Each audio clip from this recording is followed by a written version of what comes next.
Okay, just take a moment to get we know your bodies are in the room. And so now we want to try to make sure our mind's here and not thinking about what we were just doing, or today, or what we're going to be doing later, but just to try to settle and made a decision to be here. So you want to be here, and because our time is limited and we might as well use our time well. So it's good to set an intention. You may want to move over here. Yeah, I was thinking about it. Yeah. So, so just take a few breaths, and by focusing on the breath or focusing on the sensation of the chair against your body, all those kinds of things, that helps you validate or be certain that your mind is here with your body as opposed to somewhere else. By focusing the attention of your mind on either your breath going in and out or the pressure of the chair against your legs, those kind of things, is a way to be certain you've, shown up, so to speak. Take a moment to do that. You can just take a few deep breaths and really relax into your seat.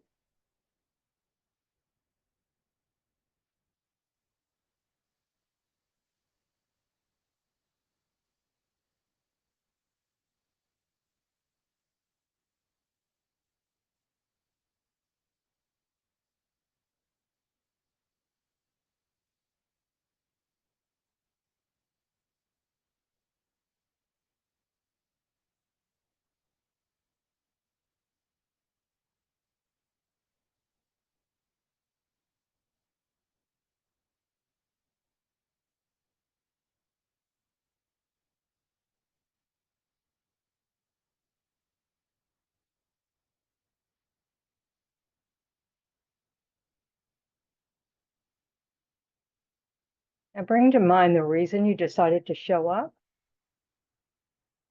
And based on that reason, set an intention to use your time well.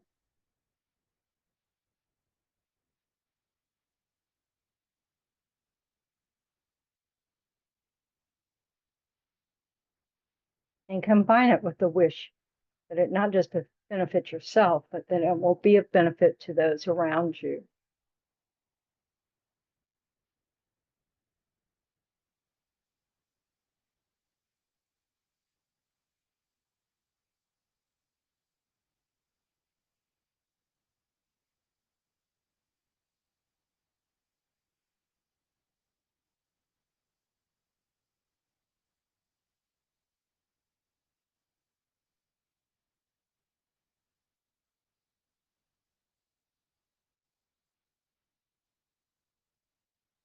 Okay, so we'll start off with I think the four measurables tonight. Let me share the screen. So can't read the screen, find a gold book. Depends on your eyesight. Don,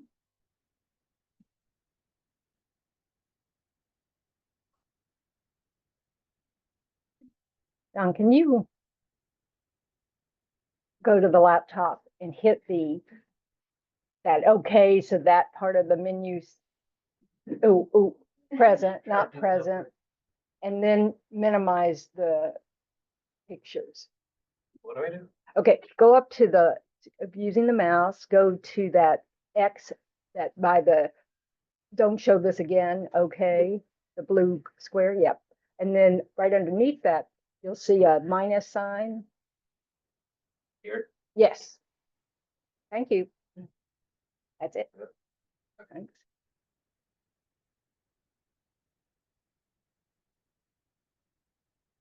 Okay, so the four measurables. Everybody familiar with the four measurables or not? Yes, it's okay. So really try to bring people to mind, and we can always expand it a little bit beyond our own circle of friends or loved ones. At the very least, we can think of the people who are in Gaza or the people in Ukraine or the Russians getting killed in the war, the people celebrating the new pope. You know, so we can, so we may not know them. That's a good way to start expanding out to at least including strangers. So, may all sentient beings have happiness and the causes of happiness. May all sentient beings be free from suffering and the causes of suffering. May all sentient beings be inseparable from the happiness that is free from suffering. May all sentient beings abide in equanimity, free from attachment for friends and hatred for enemies.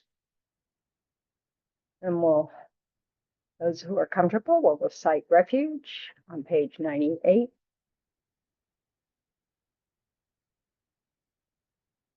I go for refuge until I'm enlightened to the Buddha, the Dharma, and the Supreme Assembly. By the merits I create through listening to the Dharma, may I become a Buddha in order to benefit all sentient beings. I go for refuge until I'm enlightened to the Buddha, the Dharma, and the Supreme Assembly. By the merits I create through listening to the Dharma, may I become a Buddha in order to benefit all sentient beings. I go for refuge until I'm enlightened to the Buddha, the Dharma, and the Supreme Assembly. By the merits I create through listening to the Dharma, may I become a Buddha in order to benefit all sentient beings. Okie dokie. So my name's Tendra. I don't think I know everybody's name. This is Mason, correct? This is Debbie. Melissa. Lissa. Maria. John. Steve. Sharon. And Retta. Okay. And online we have Paul and Esther and James. So,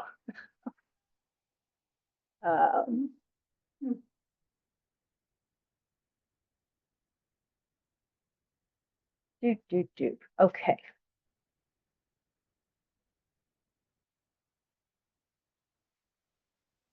So, any questions off the bat? Go for it. In light of the new Pope, I was wondering how that works with Buddhism, how you get it, if something would happen to the Dalai Lama. Is it a voting process? No, the Dalai Lama reincarnates and so if he chooses to be found, because there's all this problem with China, the government of China, he will tell people before he dies that he plans to reincarnate. He may even tell them where. Or he'll tell them he's going to reincarnate, and then those closest to him will probably get signs that he's been reborn, like his closest attendants, his, and then they have an oracle, and that has visions and stuff. So, they'll rely on that. That's how they found him. It takes a while. It usually takes a couple of years. So, and then they have to go on a search for actually finding the child. So,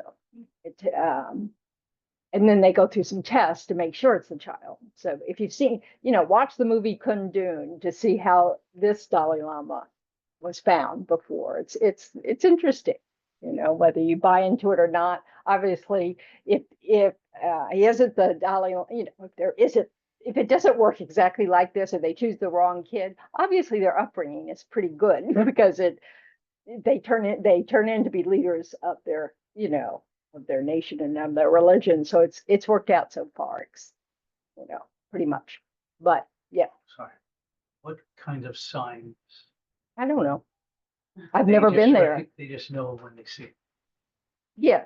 And they have other counsel, just like the cardinals getting together discussing. I mean, they have people to talk about. And I'm sure there's some signs that are traditionally known by the people, I don't share this with Westerners particularly. I mean, it's not, they haven't gotten to the point where it's, they need to share with the Westerners because all the Tibetans are being reborn in the West. So, yeah. So anyway, but seeing Kundun, you get a kind of a clue, because they have dreams, but it's all very mystical and who knows what. And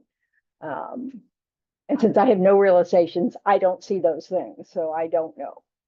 But How old was? I don't know. I don't. I Like have. 5, right? Little, Yeah, he was a child. I think he was littler than that. younger Is that than a that. word? But he had a lot of counsel. We don't need to talk about it. This is not a history lesson. I know it's interesting. Yes, he was young. Watch the movie. Read a book. There are lots of them on it. So, and many and teachers that are known from their childhood as Rinpoches are recognized reincarnations of teachers. That's why they have the name Rinpoche. Not everybody who has the name Rinpoche is that, but all those who get that title when they're children are that. That's why they have the title. They've been recognized as a particular teacher. Like Lama Zopa Rinpoche, who, it started these centers, was recognized at a young age also that he was the reincarnation of the Lauro Lama. So those of you going on pilgrimage might see the place. Anyway, so that's our little history lesson for the day. Okay. All right.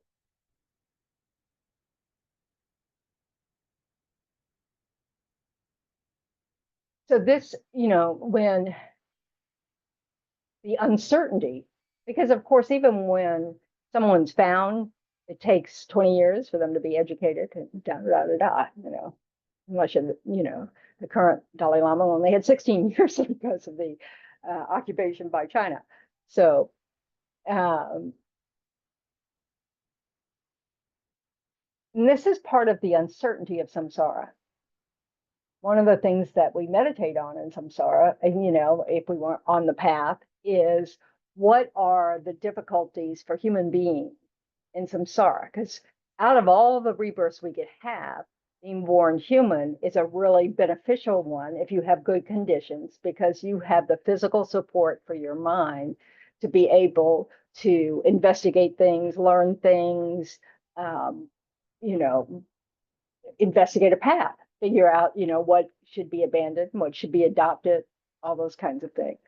So it's a really good rebirth, but it too has suffering. And that's part of the beauty of the human rebirth, is it has enough suffering. If you have good conditions, you still have enough suffering to make you want to think, is there some way out of this suffering? Yeah. You volunteer, I volunteer. Is there a way out? So the uncertainty of like when we're going to die, that's one of our uncertainties. There's no fixed lifespan in this body, so we don't know when we're going to die. And people die young, people die old, people die all ages. People die in the womb. So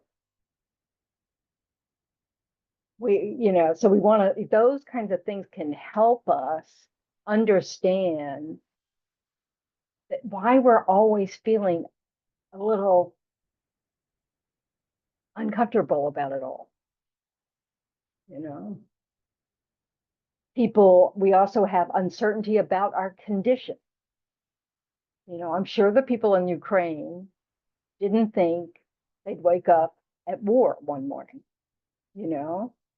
in current time. They didn't expect to, and so a lot of them went from whatever they did for a living to being soldiers. A lot of them have lost their home. Who knows if it'll ever change, if they'll ever get it back. And so that's one of these, we change from high to low. People can, the stock market can crash, and all sorts of wealthy people can suddenly be poor people. A lot of people jumped off buildings in the Great Depression, because of that. So this is another way we suffer. It's just that there's uncertainty about, our conditions might be good in this moment, but they can change in the next moment. So contemplating these kinds of uncertainties, our health, same thing, you know, it can be fine, you know, or we think it's fine, and then the next moment it's not fine, you know. So contemplating this is a way to first remind us, get busy. You've got good conditions right now. Make as much use of them as you can because it can change and often does.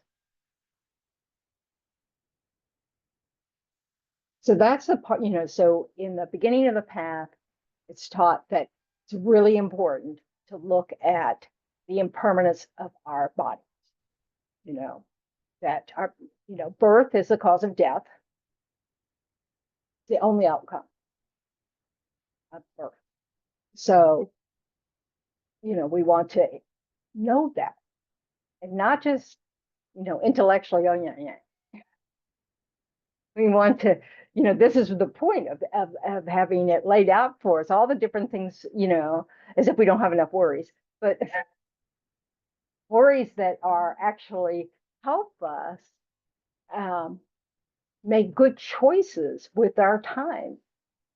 You know, it's you know, is to remind us, oh, okay, you know, I have good conditions now. I need to use them if I really want to make my life meaningful, to make good use of this life in order to have good future lives, you know, whatever variant that you're thinking, you know. So, and not just waste time and not just do the business of ordinary everyday life, you know, to at least take time to go deeper in to your inner self, inner work, spiritual work, to be able to have a balanced life.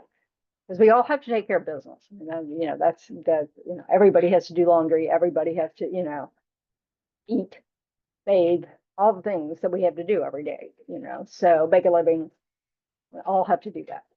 So what we don't want to do is then one of our good conditions is that we have free time. And we want to make, just like you showing up tonight, we want to make good use of our free time that will be more than just giving in to some sort of mundane craving kind of thing. You know, like I'll just binge watch TV tonight, or I'll just, you know, I don't know. That doesn't mean we can't do that sometimes. It's just that we don't want to spend all our leisure time, you know, with that kind of thing, because that will be temporarily pleasing, but it won't give you any long-term satisfaction, inner satisfaction, you know. Sort of the difference between when you have a fun day and when you have a day when you've helped someone else and you know it. You know, that feeling at the end of the day where you kind of like, fun's great, you know, but then when you've had a day where you've kind of go, I've really helped that person. There's something different about the quality of that satisfaction, you know, of just feeling like, oh, my life had worth today for someone else. So those, you know, we want to find those opportunities and use them.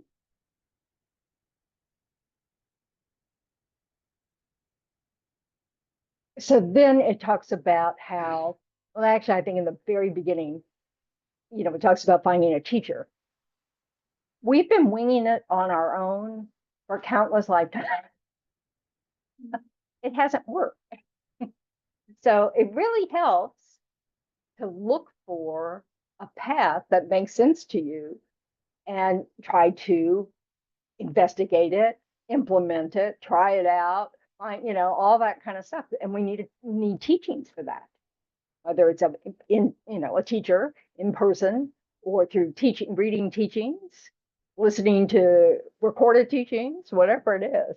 We need help understanding the teachings because we weren't there when the Buddha taught, you know, and so there are going to be a lot of gaps in what, you know, is being said that we will miss if we don't have someone who studied very deeply and linking, you know, putting all the dots together. So.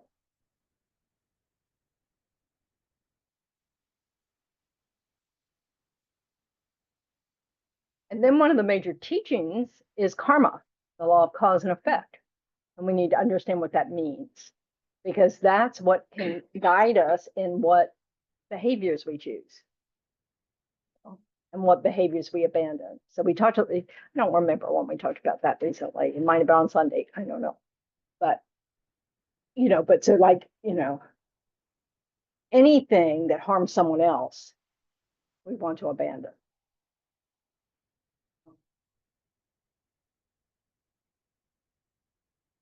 But that takes wisdom. We have to think about that. We have to start thinking about it in new ways. Like I shared with you, I was at a retreat years, I wasn't a nun yet. And one of the nuns was giving a little talk about this kind of thing. And she said, one of the ways that we steal is we steal opportunities for others. Like if you always make sure you're first at the teachings so you get the front row seat, you always make sure that you're early, at the food line so that you get the best choice of the foods. All of those things are greedy, and they are preventing others from being able to have that too, and to enjoy that experience or just whatever, however you want to look at it.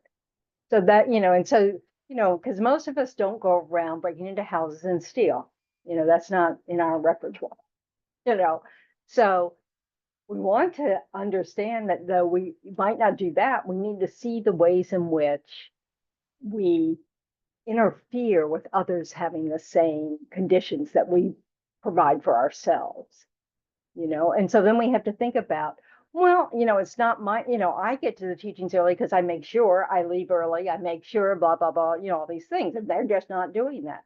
Well, maybe they have other responsibilities. Maybe they can't do that. Maybe they're old. It takes them a lot longer to get there, all these different things. So we rationalize a lot of our behavior, thinking that, and that's just helps support our point of view, like, oh, I'm not stealing, So we want to be able to look with that kind of exploration, kind of honesty about, okay, is there an opportunity here to benefit someone else? Even if it's saving a seed for something. Yeah. I was going to ask about living in the United States, a very privileged country versus other countries.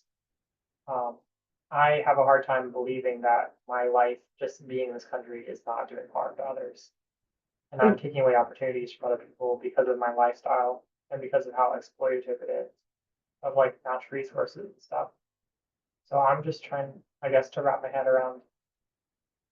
I don't need to feel like I'm like this person does no harm. Like I acknowledge that I do all of these harms, but would it be on the right path to try and, I don't know, like, I don't know how I can live in this country with the conditions that it exists in.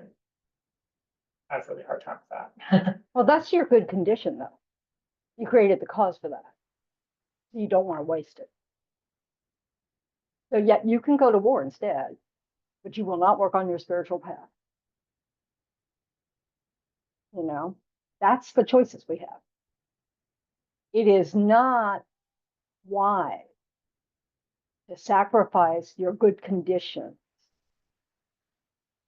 because you feel guilty.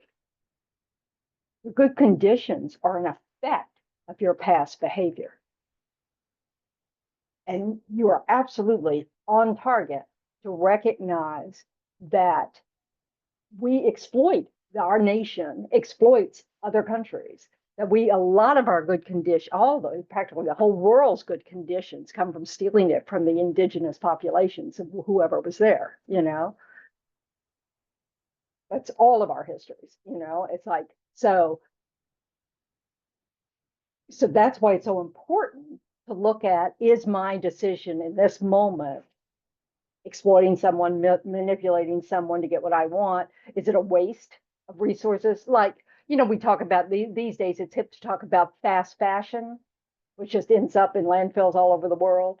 It's not needed. It's not, it's sweatshops labor then, all these things that are either brand new or barely used end up in landfill because people don't need them, people don't really want them, but it's just this, commerce.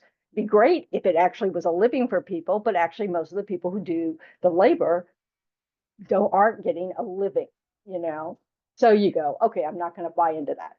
I'm not going to buy into polluting the planet. I'm not going to, so I minimize the kinds of harms I do. I will also have a voice to trying to get laws that support cleaning up our act,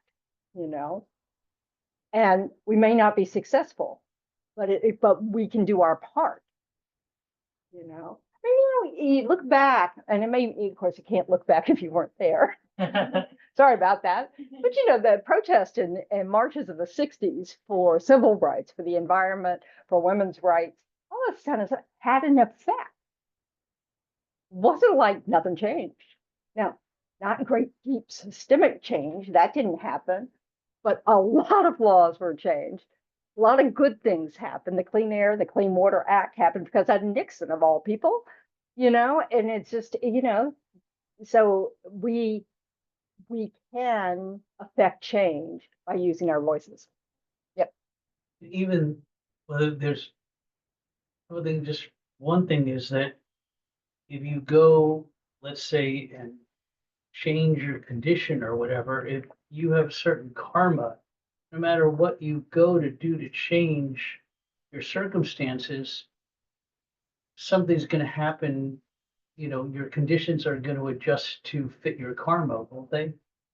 It's tricky. Okay, then these people that because I was around then, okay, knew a lot of people in that situation. Right. They're making a sacrifice. They're putting themselves in poorer circumstantial conditions, but they're in better conditions in other ways because they're having the privilege of. What do you mean by that? You have to give me a specific thing because that's all very vague. Well, somebody that gets thrown in jail for like conscientious objectors. That would be for the civil rights movement, things like that. Yeah, that's not a bad condition. No. It may be less comfortable. Yeah, but that's not a choice for making your conditions worse. That's an effect of using your voice. Civil disobedience has consequences. So you have to choose. I had friends who went to jail for not going to Vietnam, to be soldiers. Lots of people went to jail for the civil rights movement, ecology also, all these kind of things. Back then it was called ecology. So you're gaining merit by lessening the suffering of other people. If you've got the right motivation, it's complicated. Yeah, you have to have a good motivation. Right. And you have to not try to do harm. Like sometimes some protests you have to look at it really deeply, say, well, I'm not sure, like the weathermen, okay, I'm not sure their method was an acceptable method, so a couple of people were murdered, things like that. Things got blown up. I saw a program where two of the women who were part of the group were in prison because they're in prison for life. And so they were part of a creative writing group. And so they happened to be on. So it was interesting to hear about how they felt about their past. So, so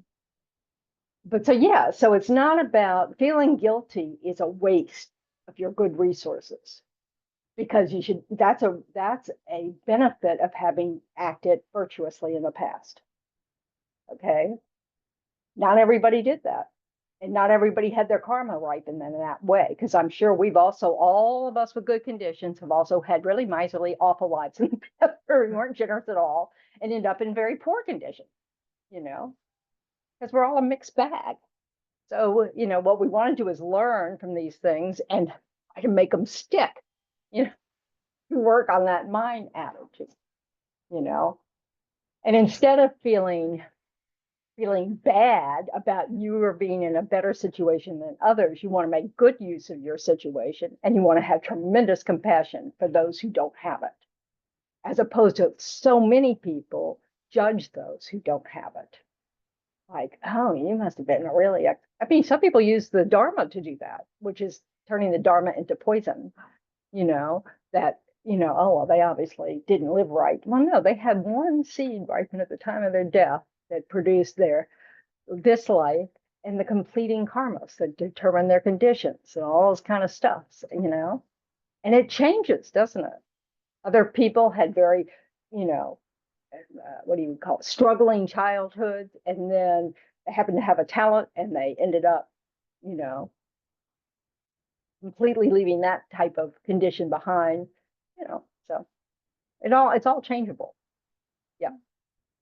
While we're on the topic of guilt and All of our favorites. and privilege, I would like your advice on, sometimes I feel guilty having white privilege. Mhm. And sometimes I don't know whether, so my intention is always good, but I wonder sometimes if it harms people when I just, so do you not talk about it or do you talk about it? Sometimes I'm like, I'm not a Karen, or like, because I feel like, I know that's, but I feel like people are judging. I don't even know what a Karen is. I remember when all of a sudden that word started popping up and I'm going, oh, I missed it. I don't know what it is. Or just, people judge me just because. See, this is why I don't know what it is, because nobody ever goes, oh, what it means is, An annoying, I know, annoying Not at little all lady. anybody, any woman authoritative. who is like Critical, telling other people how to judgmental. criticizing. And they're like- white. Like, that's not right, that's. And they're Oh, you white. shouldn't be in. Okay, I get in it. the short Thank line. you. Oh, okay, I'm sorry. I thought you were asking. No, I was also trying to just see so Retta. Okay, being a Karen is a term used to describe a white woman perceived as entitled, demanding, often aggressive, especially towards people of color or those perceived as being lower social status. Okay. I figured that's what it meant. Inference is a Pretty neat. useful tool. So thanks, Steve, for filling in the gaps there. So, okay. So this is one of the interesting things is asking a white person what might help is missing the target audience, So, I mean, I go to anti-racism workshops. I've done several. I used to work at an anti-racist, I was a web editor for an anti-racism website. It's helpful to read books that from someone else's point of view, to attend things to learn about what does racism look like. It's hard work, to recognize the ways in which we say things and we do things that are making all sorts of assumptions that we're not aware of. And so doing some work on it is helpful, but trying to just say to someone, by the way, I'm Cool. yeah, I'm full. I can't say I think that's an effective strategy, because of course there are going to be moments where you're a Karen. Of course, that's part of the problem with white privilege, is that we've been raised with it. We don't even know that that's where we're coming from. It's like when I was in Australia, I really think there's a sense in Australia of American privilege. Because people would say to me, gee, you Americans are so confident and arrogant. And, because like the Americans in the classroom were always asking questions and doing all this stuff. And the Australians are pretty civilized. Anyway, so, but, so I got that feedback, so it's not, the people who have it aren't the ones to learn about, how it is for people who don't have it and how to spot it in yourself, because we're not the experts. So, but we try, we want to try, and we need to, because sometimes when, we can we can be having an interaction, with a group of friends or whatever, and then we can think back and kind of go, yeah, look how I was acting, or look how so-and-so was acting, and we can learn about what it looks like. and maybe this is harmful. So it's not as is easy. It is just worth doing. You just try, and make mistakes and try again. Because it is very difficult to discern, it's not an easy thing. It's easy to spot in others, but it's very difficult to spot in yourself because you don't think you're doing it. Yeah. Part of that could also perhaps be not complaining about things in your life for people that have poorer conditions than you. Yeah, I think that's You really, might be part of their poorer condition.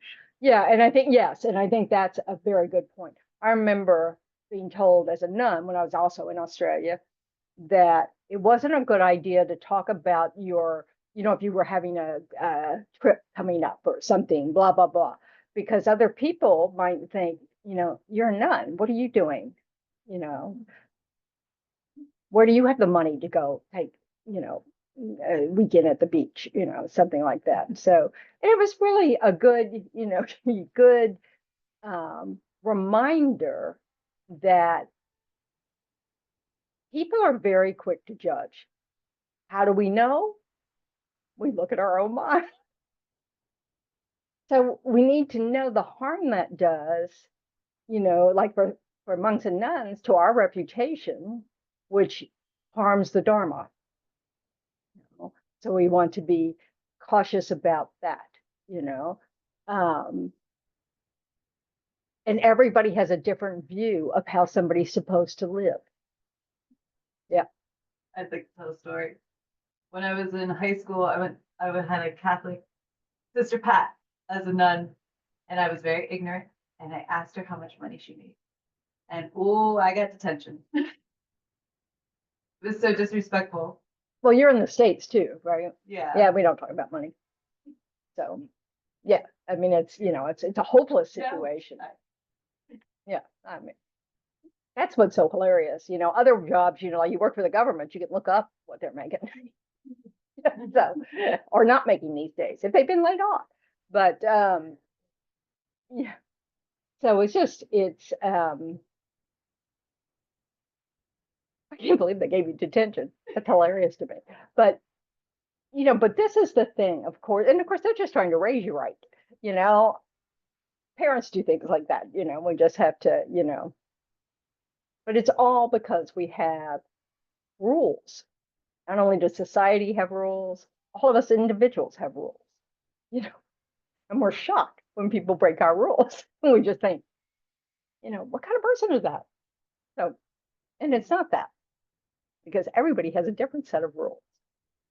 So all of these things are really about mindfulness.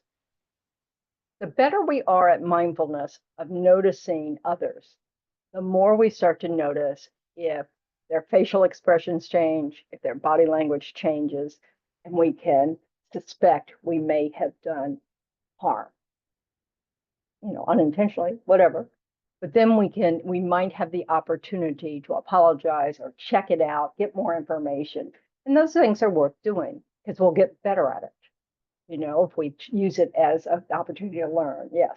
Sort of like adding on to what the conversation, when does it cross from like being beneficial to negative? Like when it comes to self-awareness, like we want to be self-aware, want to be mindful of how our behaviors affect others, but when does it cross over from like being self-aware and mindful to self-critical and like it's no longer mental? Then you're using the awareness in the wrong way.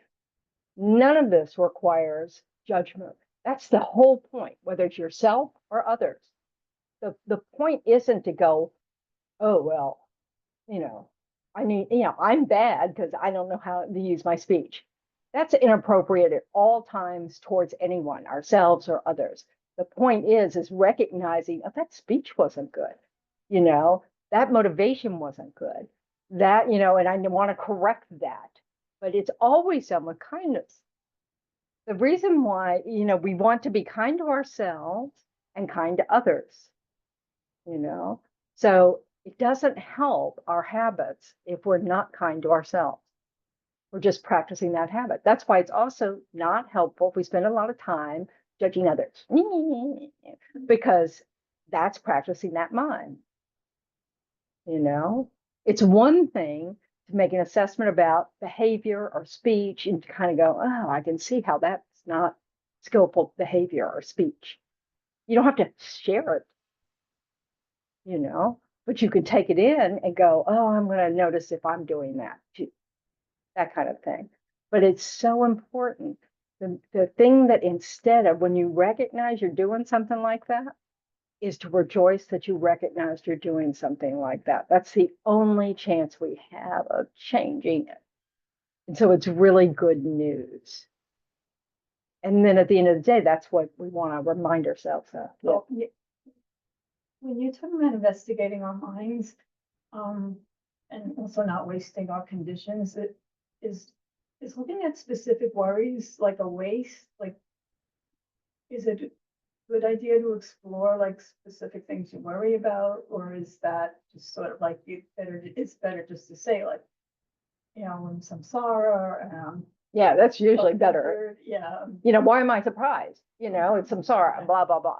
But I think the main thing is just to use Shanti Deva's advice.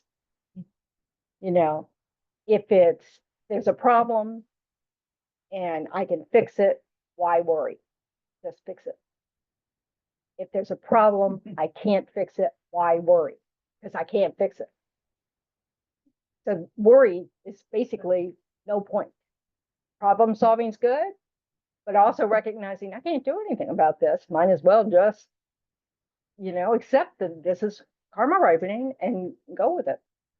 But investigating the mind fun, like, you know, impermanence, like it is useful to use the mind to investigate. That's not worry. Yeah, that's not where, yeah, that's very, That's problem solving. okay, yeah. Going, oh, this too will pass. This is impermanent. Okay. You know, and then sometimes you have to, you really, you may have to come up with some reasons why it's wasting your time to worry so much. Because worrying doesn't change the outcome. Problem solving changes the outcome. Maybe, if you're lucky, you know. Worry does not. And worry takes all that mental space, effort, and energy away from you being able to be of benefit.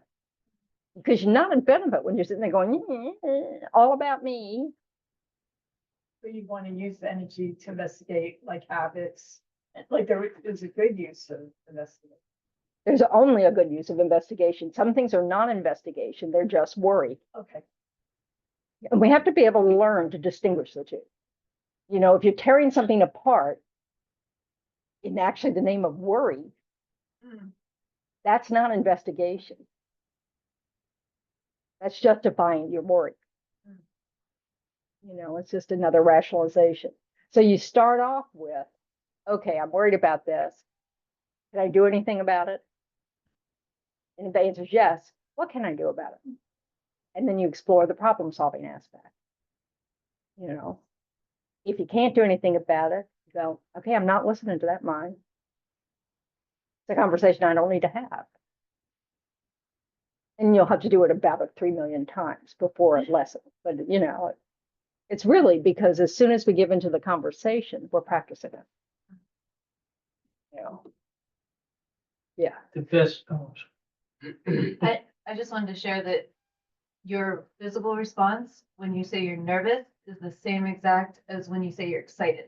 Yeah. So when I had a test to take, instead of being nervous about the test, I was excited to take the test. And it just kind of like when you change perception, it really helps. It does. And it's so funny if we can spin something in a positive light rather than a negative light.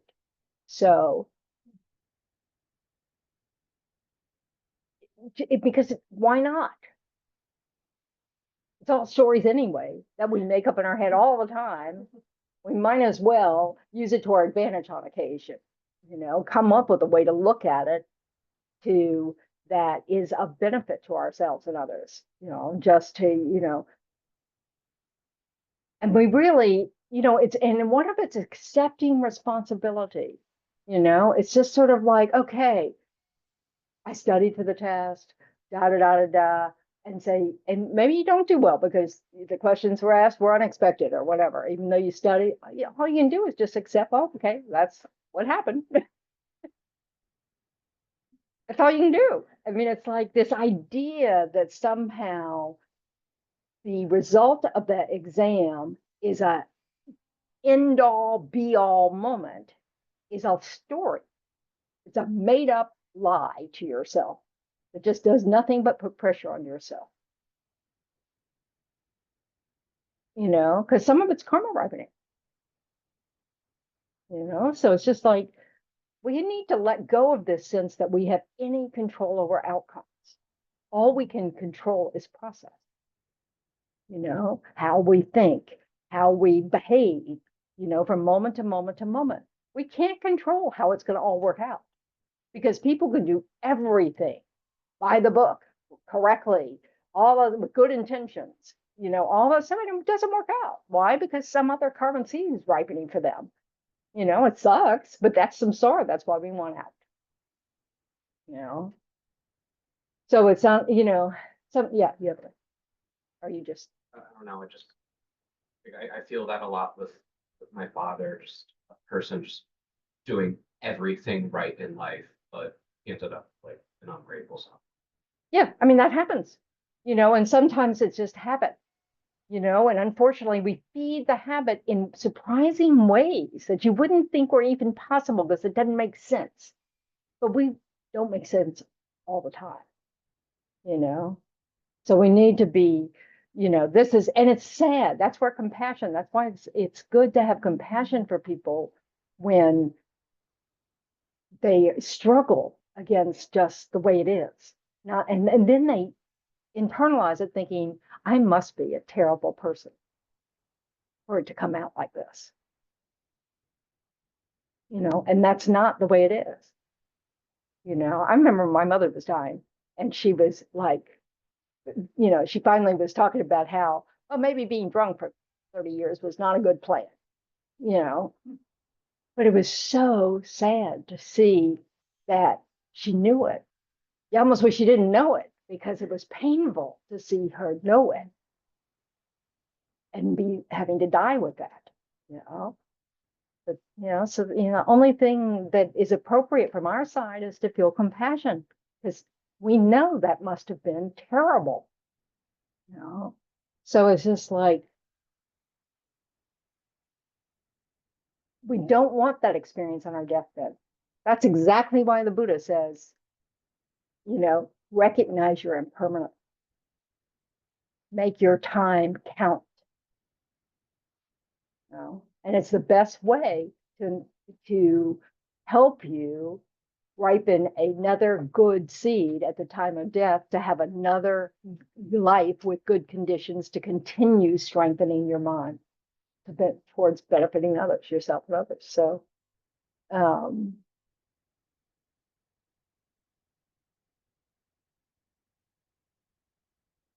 it's also why judging others, thinking that we know they're just hopeless or they're just this or they're just, they don't care. We really don't know.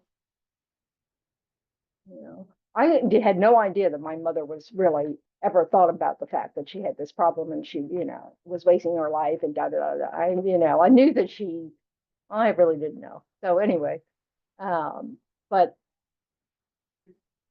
She we was don't. oblivious to drink. I'm sorry. You thought she was like oblivious to her drinking. No, I think that I thought all the time she was drunk, she didn't remember that. So a lot of her, she just had blackouts, kind of thing. It wasn't that I thought that she wasn't aware. I know she was aware of it, but not in this way where she just realized how much, time was lost to it, So, and it was very, and she had never quit drinking, so she didn't know another, she didn't have anything but that at the end, so, anyway, so it's just, but this is the thing. We don't want that outcome where we're just lying in our deathbed, if we're lucky to have a deathbed, thinking about all the mistakes we made and how rotten we are. That's a habit we don't want to resist. That's not a condition for a good seed to ripen. You know, what's a good condition for a good seed to ripen is thinking about others. You know, being, you know, instead, you know, like looking forward to your next opportunity to learn more to benefit others in your next life.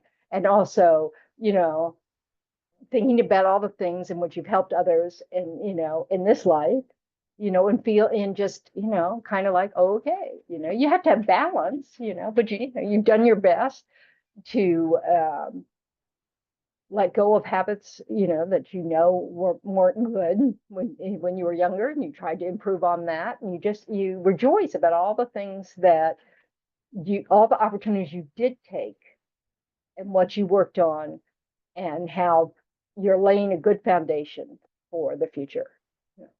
So, and whatever you can do to ease the pain of your loved one's loss, you know, within reason, because we can't, you know, because we can't control their minds either. But it's just, you know, like, I'm going to be fine kind of thing. You know, so. So Yeah. that's why it's good to do purification every night. So Yeah. all this stuff doesn't build up and you never think about it and you never, not repent, what's the word? Purify, Purify it. which means you made a decision to try not to do that again. You know, and you do that. If you do that every night, you review every day, and you do that every night, the load gets lighter. And it's not like we're packing a basket. We're letting it go. We're going, yes, I see that I did that. Yes, I regret the harm it did. I regret not only the harm it did to someone else, but I regret the harm it's, you know, that I've just collected another negative seed, you know, regret that. And genuinely think about why it's a harmful action, whatever it is. You know, really stir your heart to feel genuine regret for it, knowing that I don't like to be treated that way or talked to that way or whatever it is, you know.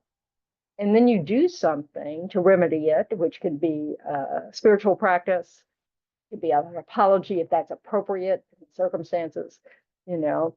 But like this, doing mantras and things like that is a way to kind of give power to your resolve, try not to do it again. When you do a purification, do you eliminate that negative seed from being planted? Already plant it. Already planted. What you have to do is you're trying to make it so it can't grow. They call it burnt. You want to burn the seed so it can never produce a result. Now, the strength of your mind determines how successful you are. So obviously, when you first start, probably not so great. You know, I mean, because we haven't trained our mind very well. But the stronger we get, and the greater our resolve and our greater our regret. You know, I really don't want to do that anymore. It's not a, you know, lightweight thing. It's you really get that you don't want to do that anymore, and that has more power. So it definitely dampens the strength of that imprint on your mind stream, because you think about it, you've done that, and then the next time you say something or whatever, you immediately go back to that regret. And that lightens even the placing of that new seed. I mean, it's just so, because that's the habit we want to get into. And then eventually we don't even do it.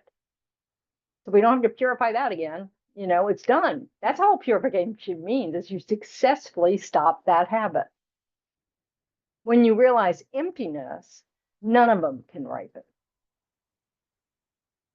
Why? Why those?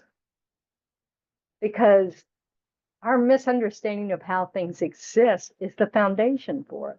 When we realize emptiness, we'll see there was all our negative states of mind have no meaning, because all our objects of those negative minds don't exist the way we thought they did. So it just simply, there's not going to be there's nothing that will support negative mind again. And so that's when we can actually work towards liberation and enlightenment, because we won't do those things again, and our seeds won't ripen that way. Yeah. I think one of the most useful, or not the most useful thing of what you were saying is recognizing that it's all a story, that we're taking things that have no meaning. Yeah. And we're We're making it worse, and so, because if everything that we're experiencing is a manifestation of our past actions or speech, body, speech, and mind, that's all they are. And so when we knock out the root of why those things arise and of all the things we do, we suddenly realize I've been living this like an illusion life that has, there's really nothing to worry about here. If I saw things how they actually existed, we know there's no point in all the, because everything we do is all about self and our concept of the self, and it's wrong. It's a misunderstanding of how we exist. When you have that realization of emptiness, you'll realize there's no separation. There's no, there's all the things that we're all caught up in actually don't exist the way we think they do. Yeah. How long did it take you to understand emptiness? And then I have no realizations, and I'm still learning. Every day I read a book on emptiness. It's just, that's the process. I think I'm on the right track. That's all I can say. Because who knows? I might be totally insane, who knows? But the most important thing is that we have to directly counter our misunderstanding of how things exist. Otherwise, it will not do anything. So all this other stuff that we're working on, our disturbing emotions, all that kind of stuff, that helps us modify our behavior, dampen our creating more negative seeds in our mind stream, but it actually doesn't counter the way we perceive things existing. So we also have to do that work. We have to think about how things exist. Yeah. What's that look? Me? Mm-hmm. What you were talking about led me to some things that I learned in the rooms, and continuing to take personal inventory, and when you're wrong, promptly admit it. And I feel really guilty right now because I just lied. I didn't get detention, but I've had detention in my life. Like, I've remembered this since I was 15. And I feel guilty to this day that I asked the nun how much money she made. And then I have guilt on top of guilt. Yeah. But I did get a lot of detention, but that was for being late all the time. But yeah, I feel bad.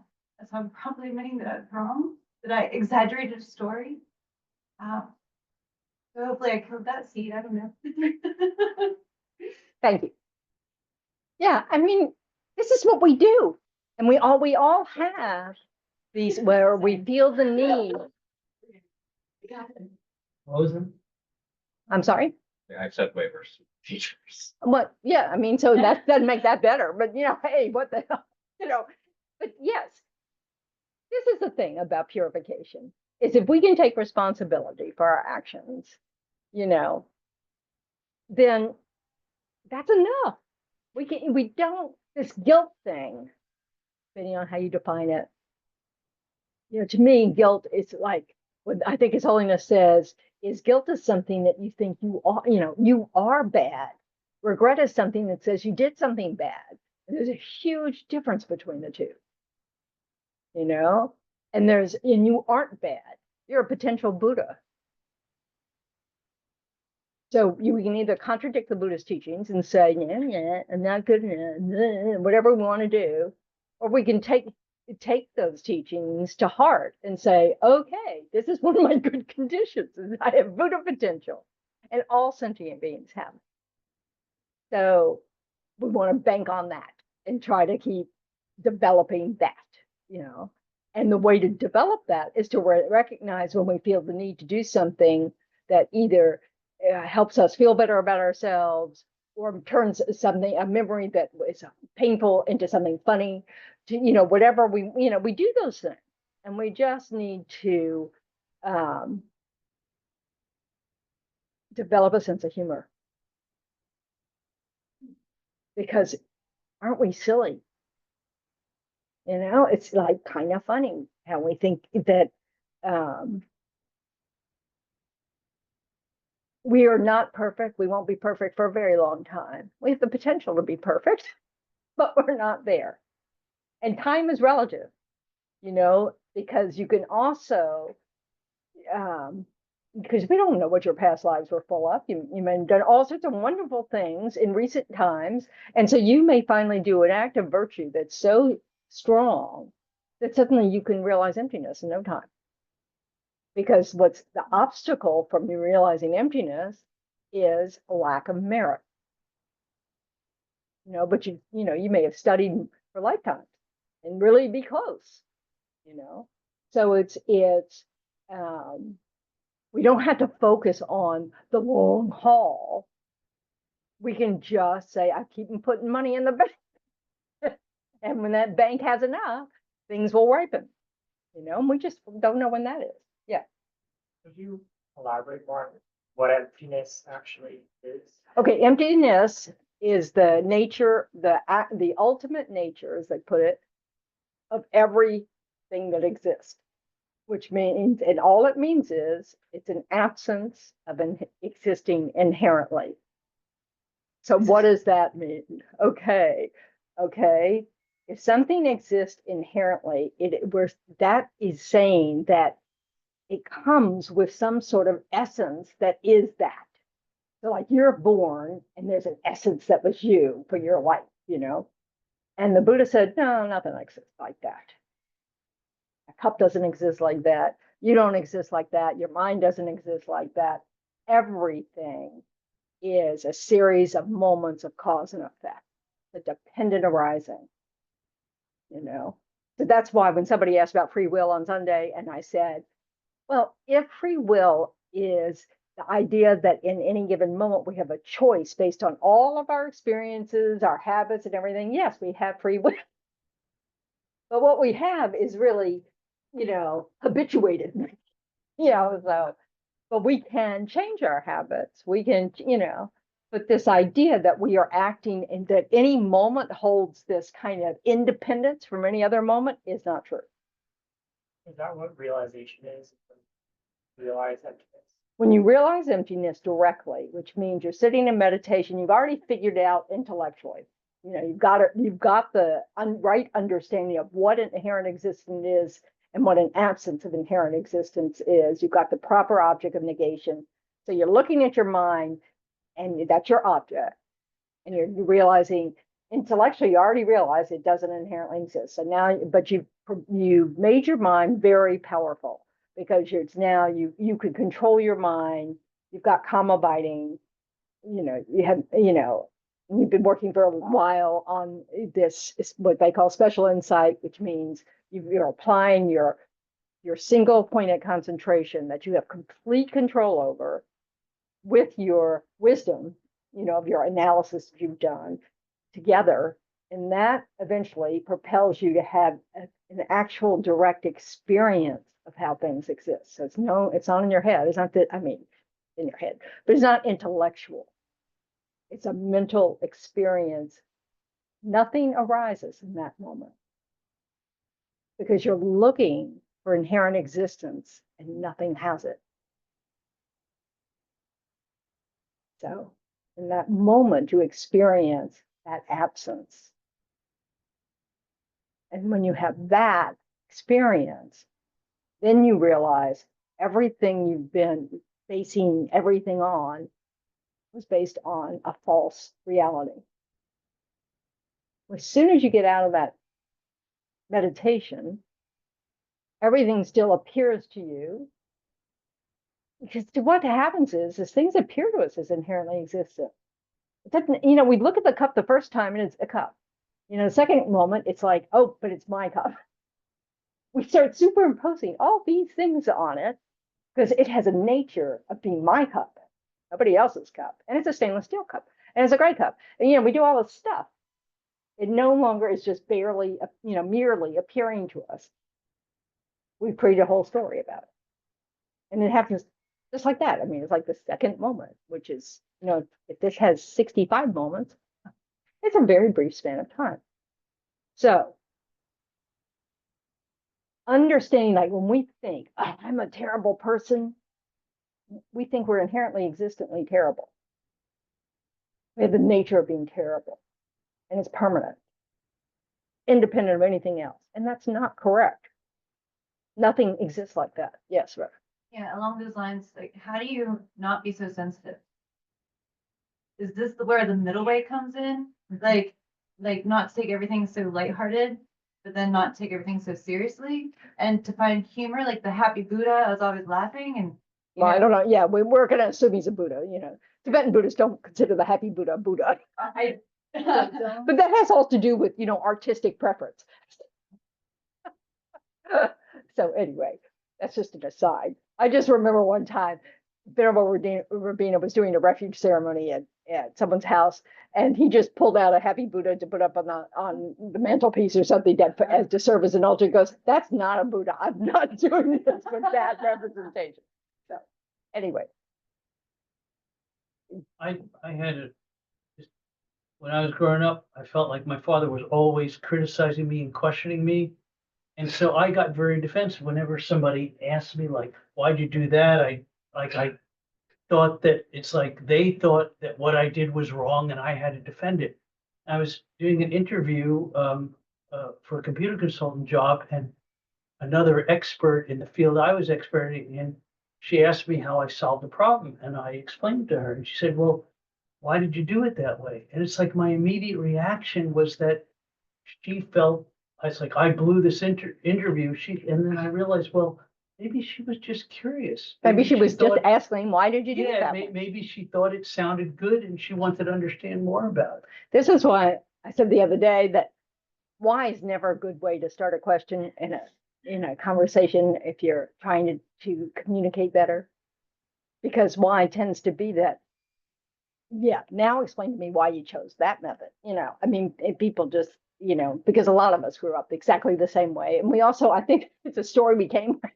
So, but yes, exactly. And so if we really, what we want to do is take cause and effect very seriously. It's how things exist. It's how they work. They're dependent arising. What we don't need to take seriously is every single moment. No moment is it. Isn't there I'm thinking, isn't there a difference between cause and effect and what we think is the cause that brought about a certain effect? Yeah, because we think it's nothing to do with cause and effect. Exactly. Like there are cause and effect, but we have no idea how things are connected. We don't know the big picture. We know the little picture. We can see it. Yeah, there are some things that are, And we can see a lot of it. We can see that when we say something harsh and someone looks back at us with a face that has just fallen, that's an effect.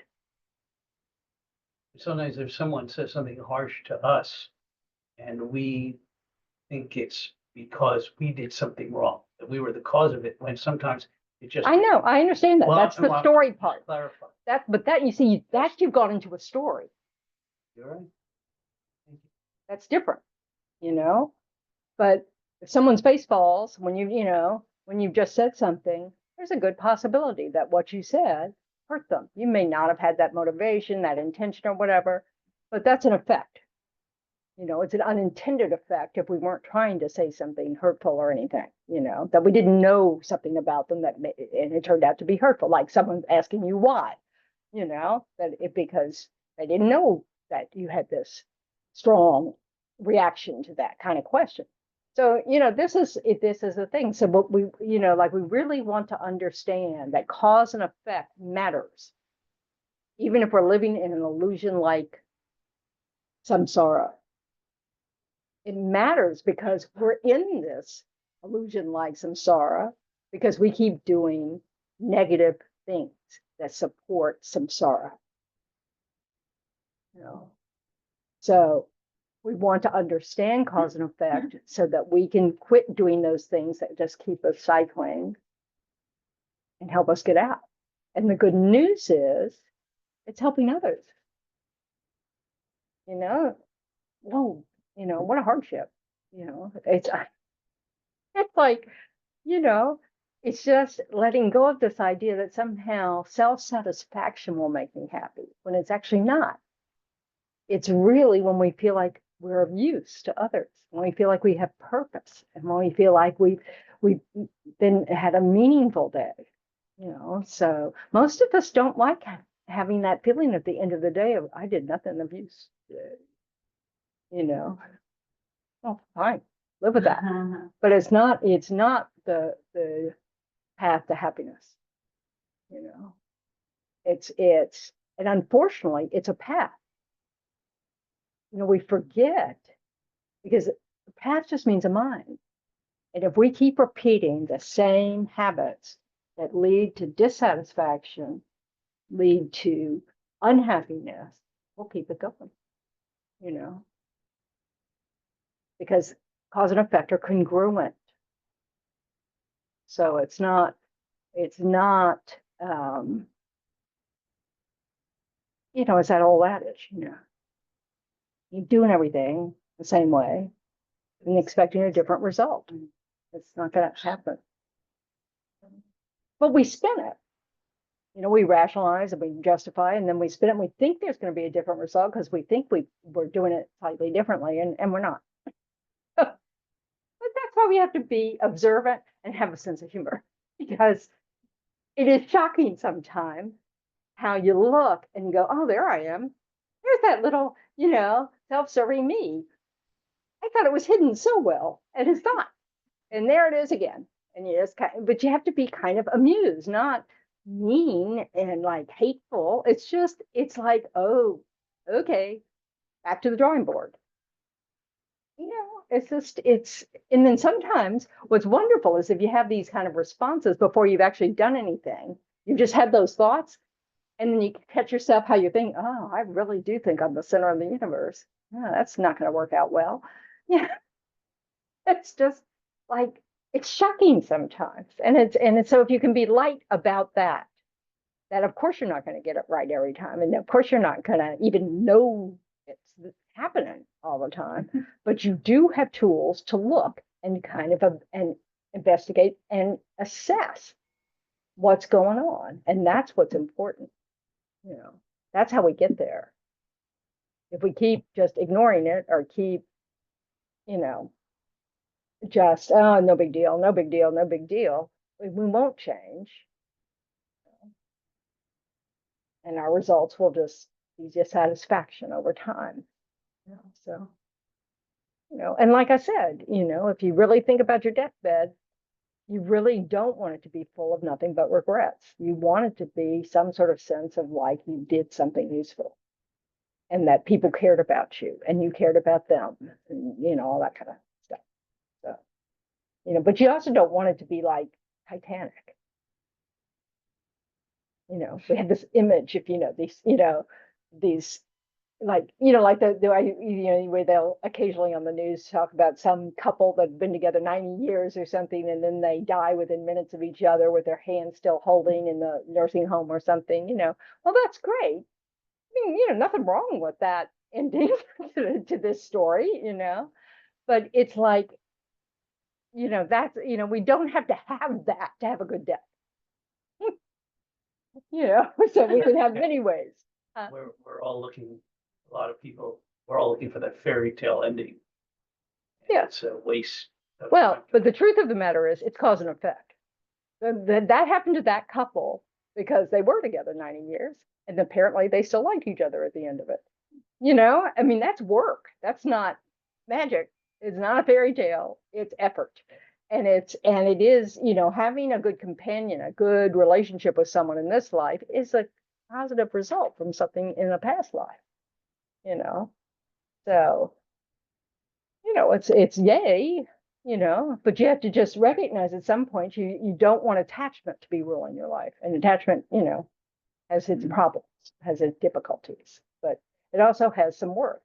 in the sense that it helps us be loving and learn how to be helpful and learn all those things. So it's not like the opposite of aversion, which doesn't really help anything.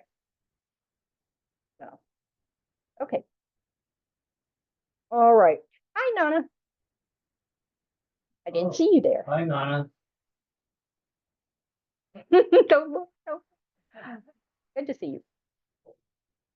I didn't been there. I just came in. I'm sorry, Venerable. Hi. It's okay. Still good to see your face. Thanks for saying hello. I Oh. overslept this morning. I should have 15 minutes late to a Zoom meeting. I went, you know, my alarm now just rings in my watch. It's not a good method. I don't, you know, it's not a good method. And I can't make my phone work now that I wear that watch. It's like, this is why I gave up on it 3 years ago. It's been in a drawer for 3 years. But my other one broke, so I thought I'd pull it out of the drawer. I can help you and disconnect it so that it doesn't mirror to the watch. That's what I need to do is unmirror it to the Yeah. phone. Okay. I think I know where that is. Okay. Little tricks of samsara. All right, so this is the other part we want to do at the end of the day that we so often leave out. We really want to take a moment to be happy about our positive effort. So you've just spent, you know, an hour and a half just, you know, contemplating things from slightly different angles or just getting a review of something you already know. You know, it just, you know, but you've spent your time not in front of the TV, feeding the mind of craving or anger or desire or whatever. I mean, it's just, you know, so, you know, this is, you know, yay. And then, you know, we rejoice about all the things you did well today, you know, and that can be that, oh, I noticed that I wasn't speaking very nicely, you know, because that's part of the path. We have to notice when we're doing things we're trying to abandon, trying to adopt a habit of abandoning those things. Anyway, so we want to be happy about that and feel good about it because that's how we get there, you know. It does not matter how tiny of a step it is. It's that there was a step. We can't get there without steps. So that's yay. And then we can rejoice in all the good stuff that's been happening in this hour and a half that other people have been doing, that have been benefiting others. You know, all the healthcare people, all the teachers, all the, you know, people who help their neighbors, you know, all those people, you know, which is pretty much everybody on the planet, which is really a nice thought, you know. So we're happy about that. We don't want to skip this step. We want to pat ourselves on the back. We want to remember that we could have been doing all sorts of horrible, wasteful things in the past hour and a half, and we chose not to. Because I've been getting more accomplished in my life. And I just realized that one of the things that's working is in the morning, I say, I felt so good. I did all those great things. Why don't I try to do that again? Yes. And then I notice like, I don't feel like this. No, but I want to have that experience again. Yeah. It feels so much better. That's a good way to set your intentions. And of course, it can only happen if you notice the day before how good it felt at the end of the day. And so it's really valuable to do. You know, it is not indulgent. It's not self, whatever that word is. And Self-aggrandizing. Grandiose. There's too many syllables for me. So, yeah. But you know, whatever boasting, whatever those messages we got that were said, you know, you shouldn't be so proud of yourself. Yeah, we're not aiming for pride. We're aiming for rejoicing. Oh yeah, this is the direction I want to go in. And I did some of the things in the direction I want to go in. Yay, we want to build confidence because we deserve that because we have Buddha nature. I went to my cousin's bar mitzvah many years ago in Dallas. And the rabbi, in his talk, he was talking about leadership, and I said, after I said, you know, I really liked what I said. Do you realize that you're a leader? And he's going, well, I just do my job. I said, you know, you really, and I tried to, he was very resistant, but I tried to point out to him the difference that he's making for people and that he's doing that in his life. And the more he acknowledges himself for it, the more, Yeah, but he also may have been working on pride. what's that? He may have been working on pride. Like Oh, he's almost, trying to be Being more modest, humble. yeah. yeah, well, working on it. That's another, because you never know what That's people right. are thinking. Yeah, That's where they're right. coming And I tell you, and the Geshis don't like to be praised at all. They think it's a waste of good merit. from. Etchies. The Geshis, the teacher, that's the name of people who completed their education in the monasteries in this school. They're called Geshis. It's not a name, it's a title, like professor, oh, professor, so that kind of thing. But you try to praise them and it's like, no, because the good feeling you get when you're praised is a ripening of good karma, and they don't want to waste theirs that way. And so it's really very funny. You're like doing them a disservice. Yeah, but of course, they don't grow up in a society that teaches them low self-esteem and that you're not worth anything and that you have to deserve things, you have to earn it, you have to earn happiness. They don't grow up in that at all. They say you have Buddha potential, happiness. It is, of course you want to be happy, that's natural. They're not taught to boast. I mean, they're not taught the mind. Yeah, they see, Thoughts. yeah, I mean, I think most of the at the monasteries, they really learn to be, they're good at some things, they're bad at other things, they live in this big group of community, they see it all around them. And they're encouraged, by because they're constantly being taught by Dharma teachers, the head of the household is a Dharma teacher, so it's, a little easier. I remember one of the Geshe said he was a really angry child, and the monastery, they just laugh. And he said, that gets old. So you kind of give it up. Just what I was just thinking is the thing that's going on with them is the emptiness of it. They realize the emptiness. Well, they maybe realize it better than we do, but they're not all realized beings. They're So do you just, think some of them struggle with it? of course they do. You don't put on robes and it's a switch. Well, I I can- mean, you said they finished the course of it. Their education, not their realizations. Okay, they're still human. Yes, not all of them, I'm sure. But, yeah.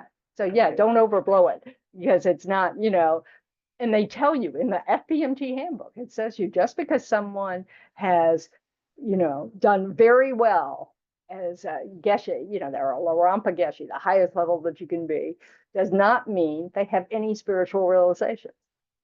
They're well educated. They know the Dharma. They can teach you the Dharma, but they haven't been spending 25 years in a cave meditating on it, that we need to keep that in mind because otherwise we don't have a realistic, picture, so they know a lot more than I do.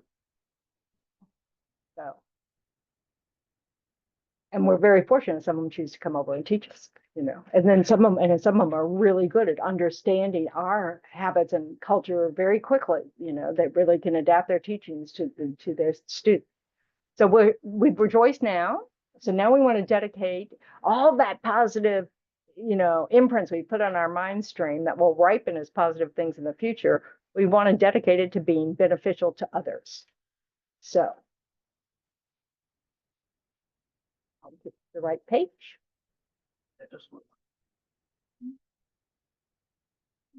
Oh, look at that. How'd that happen? See? I don't know how that happened.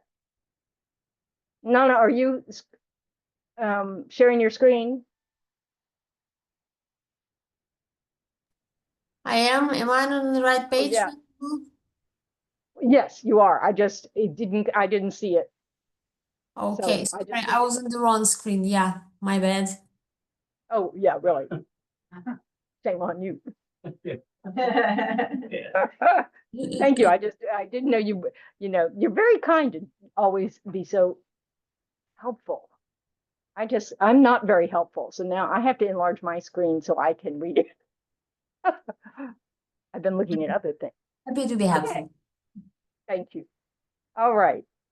So now we're dedicating the merits to others.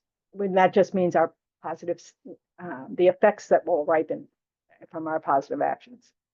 Due to the merits of these virtuous actions, may we quickly attain the state of a Guru Buddha and lead all living beings without exception into that enlightened state. May the supreme jewel bodhicitta that has not arisen arise and grow. Just as the brave. And May that it has arisen, not diminished, but increased more and more. Just as the brave Manjushri and Samantabhadra too realize things as they are, I too dedicate all these merits in the best way that I may follow their perfect example. I dedicate all these roots of virtue with the dedication praise is the best by the victorious one thus gone up to 3 times so I might perform good works. Can you go to page 241?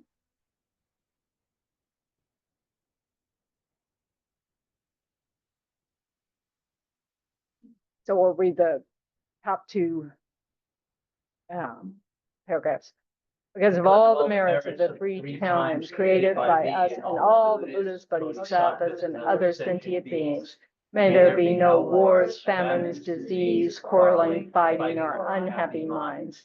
May there be great prosperity, and may everything needed be easily obtained. May all the human beings in the world be guided by spiritual leaders, teaching only Dharma, and may everyone enjoy the happiness of Dharma. May everyone have perfect conditions and have only compassionate love for each other in their mind streams. And may they only and never harm each other. And then page 244, the long life prayer for His Holiness, the Dalai Lama.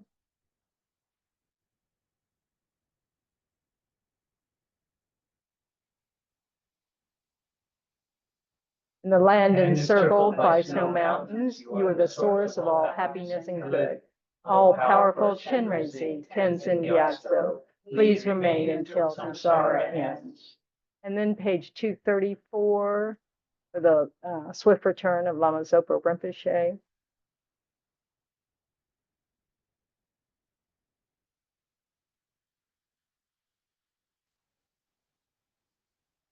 Should be pasted in there. It may not be. Is yours not? Of course not.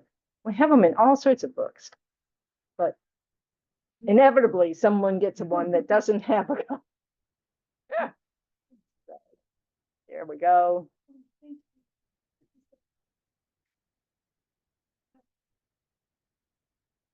And fearless teacher and assembly of the children of the victorious ones, Ravagas and Pratyeka Buddhas, victorious Losam father and sons, along with the lineage masters, all the objects of refuge of infinite lands, please bestow the virtue and goodness of accomplishing this prayer here and now. Holding and spreading the Muni's precious and complete teachings through explanation and practice, you wore the armor of patience that is never discouraged. Incomparable, venerable Guru, to you I make request.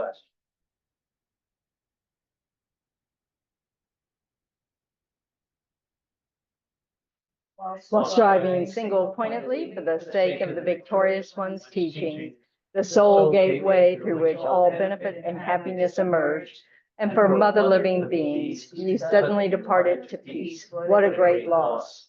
Nevertheless, through the undeceiving truth of the blessings of the ocean of 3 jewels, and the great waves of bodhicitta of the children of the victorious ones, may the smile of a reincarnation swiftly beam in glory for fortunate disciples. Thank you, Nana. Thanks for joining us from home, everybody.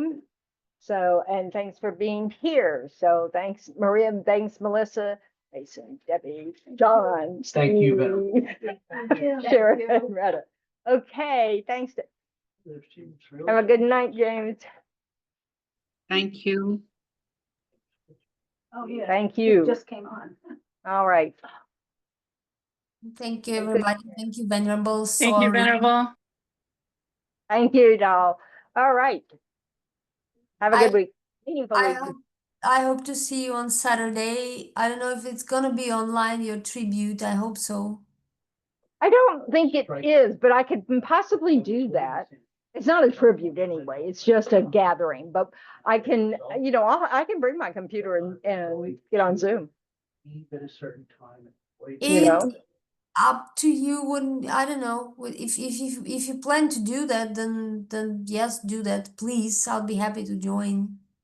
Okay, thank you. So I'll try to I won't promise. It starts 3 o'clock our time, but I'll probably be late, but so, because my ride's always late. So, but I'll try, okay? Okay. Do I have your email or anything? Oh, good. Oh, okay.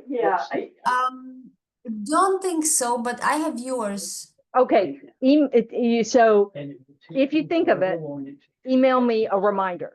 and you will get to start. Okay, Try I'll to do do that. this, and so I will see that and that will help me remember. Yeah. Okay, Thank that's you. good. You got the reminder on Saturday morning. I'll do it. Oh, yeah. Okay. Yeah. Thanks, Eve. Good Good night. Good night. Good evening for you. Yeah, that's why when you give a psychologist, they're like,